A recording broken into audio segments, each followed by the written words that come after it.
What's going on, guys? So, this past weekend was pretty great, and as you can see, we got a new setup. So, this means I don't have to go outside every single day to do a walk and talk video. Although I don't mind doing a walk and talk video, I really quite enjoy them because it helps me get my sunlight. But it's pretty chilly out today, and it's also cloudy, so it wouldn't really get great lighting outside.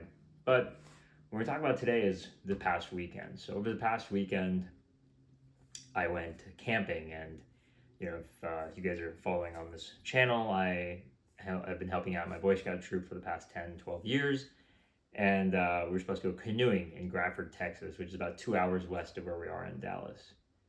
Camp was memorable to say the least, for sure, and I learned an important lesson that I want to share with you guys. So the biggest thing was on Saturday when we woke up. It actually I barely slept because it started raining and storming and it was super windy from like 3:30 in the morning, and then up until 6:30 it kept raining. And so we kind of got to this point where it was like, okay, well, when's the rain stop? It's like, okay, it's supposed to stop at 7. Okay, great. What time is right now? 7:30.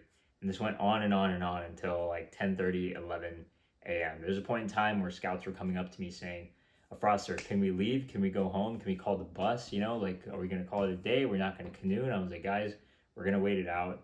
We're going to have a good time. The only way out is, to go through all this, like the pain and the rain and the wetness. And it was cold. So it was not a pleasant time. I could not feel my toes the entire day. And my hands kept, when your hands are cold, everything moves really slow. That's what I was feeling. Also, a lot of our scouts had not packed properly for camp, so it was also pretty unfortunate. But eventually, what we did is we served some breakfast. Like we were holed up in the trailer. We cleaned out some of the stuff, and eventually, man, we got on the water and we started canoeing, and that was a whole nother thing itself. There was about 27 canoes, and we had to go in like groups of 7 or 8.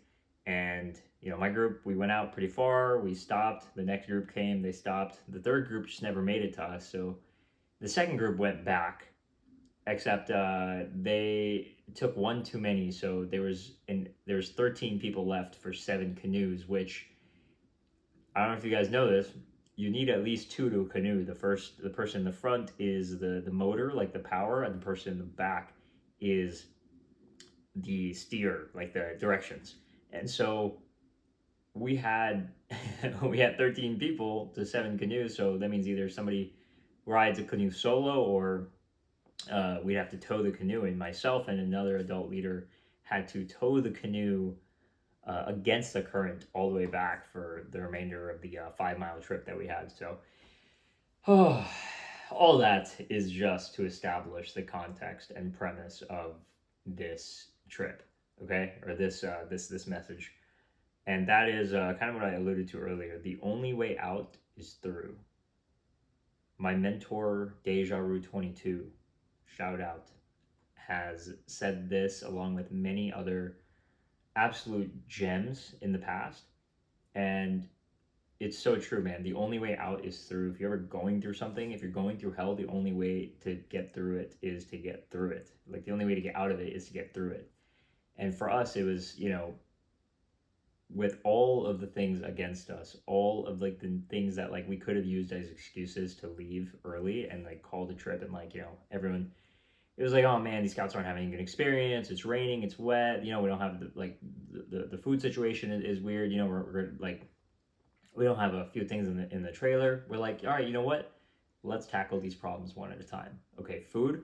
Let's start handing out food now. Let's put some cream cheese on some bagels. Let's hand out some chewy bars, even though it's for breakfast the next day. Let's hand out some chips. Let's hand out some tangerines.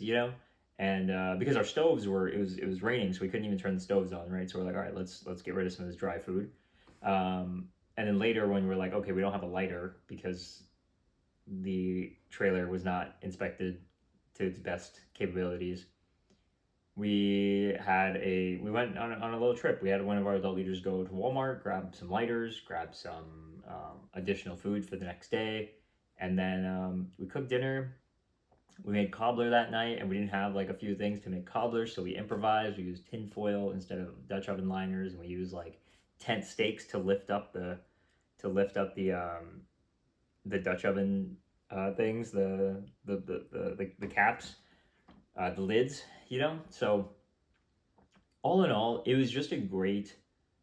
This ties really well into like my previous video where I was talking about like there are things that you can influence and things that you cannot influence, and you can only control. There are only a few things you can control, right? You can control your attitude, you can control your thoughts, your words, your actions, what you consume, how you think about things, what the way you view life, but you cannot control the weather. You cannot control other people's opinions of you, and you cannot control whether or not you have like items around you, which is a very specific niche moment for camping. But overall, we made it through. I was incredibly tired. I fell asleep super early on Saturday night, and then Sunday morning we woke up and it's cold again. And this is also after like 70 to 80-degree weeks in Texas. So we, go about our day. We pack up everything. I can't feel my hands by the end of it. We get in the bus and we come home, man. I take a shower. I eat some food. I'm feeling great now, man. Life is there's so much stuff happening in life right now that I don't want to get into, but maybe in a separate video. But there's no sense in making a video just bitching about my problems. So yeah. Overall, this is just one example of how the only way out is through, and you have to go like, balls to the wall. You have to see it out to the end, to the bitter fucking end, guys. The bitter end. You have to see it out. It doesn't matter what it is. If it's working out, you have to see it out to the end. If it's talking to girls, you have to stay in there until they walk away or whatever, right? Like, I don't know, it's a bad example. That needs its own video, right? I could explain that a little bit more, but it's like, you never want to, like, when you're talking to a girl, you never want to like leave early because, you're just like, okay, cool. Hey, I said hi to her. I got some good reactions. I'm going to leave. It's like, no, like you got to continue the interaction. You got to keep escalating forward, right? With working out, you're not just going to go in. You're not going to go in and like work out once every 2 months, right? You're not going to hit it hard once every 2 months. The goal is consistency, and to see out the workout program through, or the entire workout through. But yeah, man, this camping trip was a lot. It was mentally toughening and it was physically exhausting. But that's what we're all about. We gotta be prepared. You gotta keep yourself physically strong, mentally awake, and morally straight. All right, I'll catch you guys in the next one. Peace.